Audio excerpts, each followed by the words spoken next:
Hello అండి అందరికీ. అందరూ ఎలా ఉన్నారు? బాగున్నారా అందరూ? వెల్కమ్ టు ద ఆడియన్స్‌తో కథలు యూట్యూబ్ ఛానల్. నేను చెప్పే స్టోరీ కనుక మీకు నచ్చినట్లయితే ఆడియన్స్‌తో కథలు యూట్యూబ్ ఛానల్ని లైక్ చేయండి, షేర్ చేయండి, సబ్స్క్రైబ్ చేయండి. ఈరోజు మనం చెప్పుకునే కథ కుటుంబం 28వ భాగం. ఇక స్టోరీలోకి వెళ్తే వేదను పెళ్లి చేసుకుని మంచి పని చేశాను అని అభి అనుకుంటాడు. అలా వాళ్ళ ముగ్గురు ఇంటికి చేరుకుంటారు. వాళ్ళు వెళ్ళేటప్పటికి బాగా లేట్ అవడంతో రాఘవయ్య గారు అప్పటికే నిద్రపోతారు. అలాగే వీళ్ళు కూడా బాగా టైర్డ్ అవడంతో ఎవరి గదుల్లోకి వారు వెళ్ళి నిద్రపోతారు. తెల్లవారుగానే అలేఖ్య అయ్యో టైం అయిపోతుంది, తొందరగా వెళ్ళాలి అనుకుంటూ రెడీ అయ్యి కిందకి వస్తుంది. అదే టైంకి అలేఖ్య వచ్చేటప్పటికి రాఘవయ్య గారు హాల్లో న్యూస్ పేపర్ చదువుతూ ఉంటారు. గుడ్ మార్నింగ్ తాతయ్య అంటూ అలేఖ్య రాఘవయ్య గారిని విష్ చేస్తుంది. గుడ్ మార్నింగ్ అలేఖ్య అంటారు రాఘవయ్య గారు. తాతయ్య, నేను మీకు ఒక గుడ్ న్యూస్ చెప్పాలి. ఏంట్రా అని అడుగుతారు రాఘవయ్య గారు. నేను నిన్న ఆడిషన్కి వెళ్ళాను కదా, ఆ ఆడిషన్లో నేను సెలెక్ట్ అయ్యాను తాతయ్య. అంతేకాదు వాళ్ళు ఆ మూవీకి సంబంధించి అగ్రిమెంట్ కూడా రాయించుకున్నారు తాతయ్య. నాకు చాలా హ్యాపీగా ఉంది తాతయ్య అంటుంది అలేఖ్య. నిన్ను చూసి నాకు కూడా చాలా హ్యాపీగా ఉంది అలేఖ్య. కంగ్రాట్స్ అంటారు. థ్యాంక్ యూ తాతయ్య, థ్యాంక్ యూ. తాతయ్య, నేను నీతో ఇంకొక విషయం గురించి కూడా చెప్పాలి. నేను ఇంకొక రోజుల్లో మా ఫ్రెండ్ అపార్ట్మెంట్కి షిఫ్ట్ అవుదాం అనుకుంటున్నా తాతయ్య. ఎందుకురా అని అడుగుతారు రాఘవయ్య గారు. అది కాదు తాతయ్య, నా వర్క్ టైమింగ్స్ ఎలా ఉంటాయో తెలియదు కదా, అలాగే మన ఇంటి నుంచి వెళ్ళేటప్పటికి లేట్ అవుతుంది. అందుకే లేట్ అయితే ఏమైంది, కొంచెం ముందు బయలుదేరితే సరిపోతుంది కదా. ఎలాగో మన డ్రైవర్ కార్ మన ఇంటి దగ్గరే కదా ఉంటాయి. నువ్వు ఎప్పుడంటే అప్పుడు మన డ్రైవర్ కార్ తీస్తాడు, నువ్వు బయలుదేరిపో.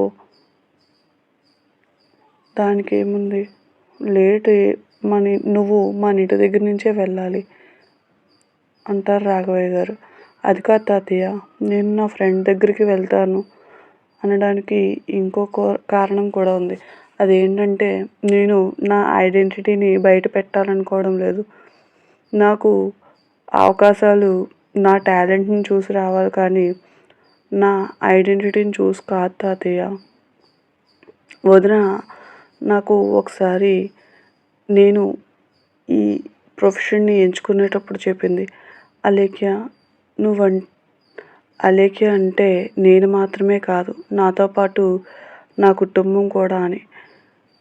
అది కాదురా అని రాఘవయ్య గారు ఏదో చెప్తుండగా, నాకు తెలుసు తాతయ్య మీరేం చెప్పాలనుకుంటున్నారే, ఎవరిని తొందరగా నమ్మకూడదనే కదా.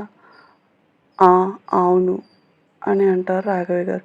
నాకు అర్థమైంది తాతయ్య, నీ భయం ఏంటో. నాపై నమ్మకం ఉంచండి తాతయ్య. నేను నాకుంటూ ఒక గుర్తింపు తెచ్చుకోవడమే కాకుండా మన కుటుంబం పేరు నిలబెట్టేలా చేస్తాను అంటుంది అలేఖ్య. సరే నీ ఇష్టం, నీకు నచ్చినట్లు చెయ్యి అని రాఘవయ్య గారు చెప్తారు. అంతలో వేద వచ్చి, అలేఖ్య, తాతయ్య గారు టిఫిన్ చేయడానికి రండి అని పిలుస్తుంది. ఆగమ్మ, అభి వస్తాడుగా, అందరూ కలిసి తిందాం అంటారు రాఘవయ్య గారు. ఆయన రావడానికి లేట్ అవుతుంది తాతయ్య, మీరు ముందు టిఫిన్ చేదురుగాని రండి అంటుంది వేద. ఎందుకు లేట్ అవుతుంది తల్లి అని అడుగుతారు.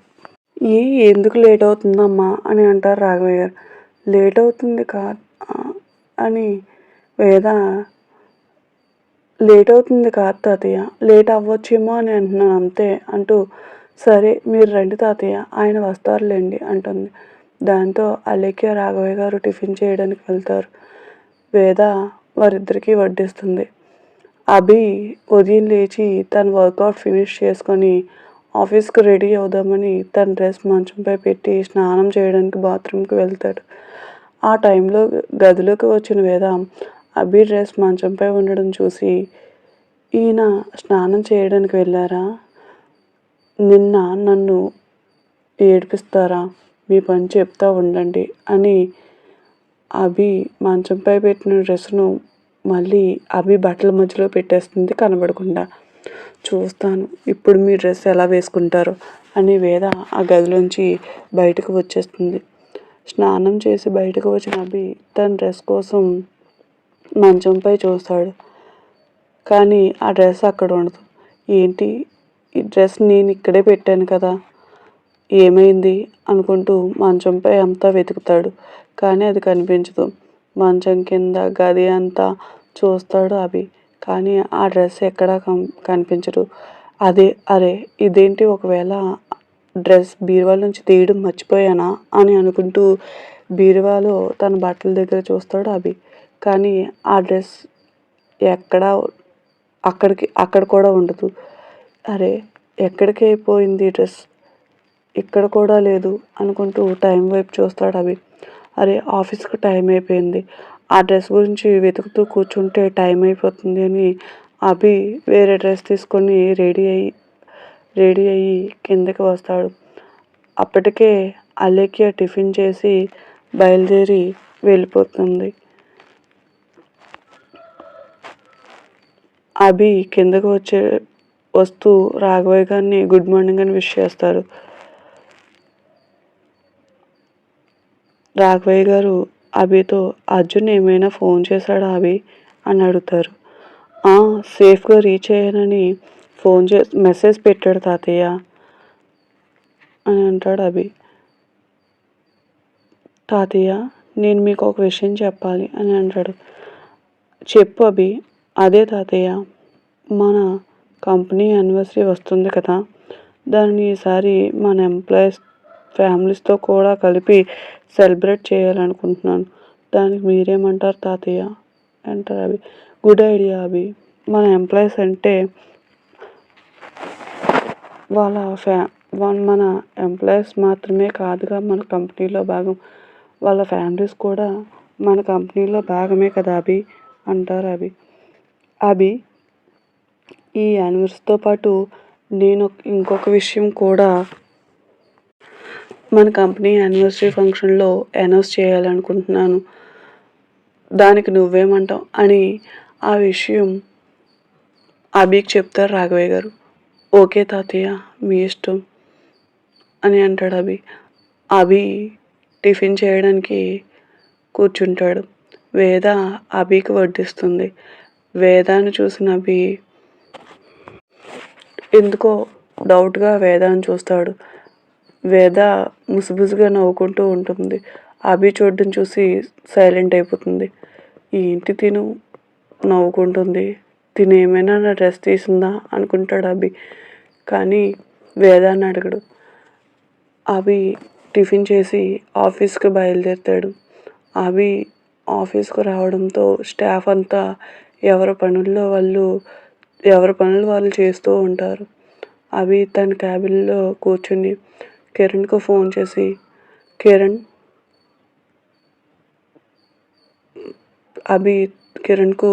అభికి తనకు కావాల్సిన ఫైల్స్ తీసుకురమ్మని చెబుతాడు. అలాగే సార్ అని కిరణ్ అంటాడు. అలాగే కిరణ్, యానివర్సరీ సెలబ్రేట్ చేయాలనుకుంటున్నాం కదా, దానికి సంబంధించిన పనులు ఎంతవరకు వచ్చాయో కూడా నాకు తెలియాలి, దానికి సంబంధించిన ఫైల్ కూడా తీసుకురా అని చెప్తాడు అభి. అభి చెప్పడంతో అభి చెప్పిన ఫైల్స్ అన్నీ తీసుకుని అభి క్యాబిన్కి వస్తాడు కిరణ్. కిరణ్ తెచ్చిన ఫైల్స్ని చూసి దాంట్లో అభి సైన్ చేస్తాడు. తర్వాత ఫంక్షన్ గురించి ఇద్దరు మాట్లాడుకుంటూ ఉంటారు. దానికి సంబంధించిన ఈవెంట్స్ గురించి, అలాగే యానివర్సరీ ఎక్కడ సెలబ్రేట్ చేయాలనుకుంటున్నావు దాని గురించి కిరణ్ అభికి చెబుతూ ఉంటాడు. థ్యాంక్ యూ అండి, థ్యాంక్ యూ వెరీ మచ్. ఈ స్టోరీ కనుక మీకు నచ్చినట్లయితే ఆడియన్స్తో కథలు యూట్యూబ్ ఛానల్ని లైక్ చేయండి, షేర్ చేయండి, సబ్స్క్రైబ్ చేయండి. Thank you. Please like.